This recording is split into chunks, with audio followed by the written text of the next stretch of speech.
Kay nga no, akong gialihan kay nga no. Katulong birthday mong mama nang invite yung mama di wala nang invite yung mama nang di mo pwede maka-argue sa akong sukaran. Ano saan ate? Among balay naman sa yung likod. Pag na ninyo di mo kaagi. Kung mahimo lupad mo. Ngano ba wala nang invite? Tapos sunod ina imong mama ang invite mo sa mga okasyon ga. Sige pa kag agi sa sukaran di mo ka pa mang invite.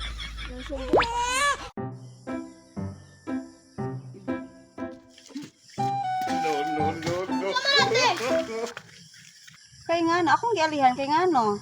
Katulong birthday mong mama nang invite yung mama di wala nang invite yung mama nang di mo pwede maka-argue sa akong sukaran.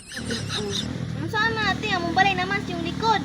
Pag na ninyo di mo kaagi. Kung mahimo lupad mo. Ngano ba wala nang invite? Tapos sunod ina imong mama ang invite mo sa mga okasyon ga. Sige pa kag agi sa sukaran di mo ka pa mang invite.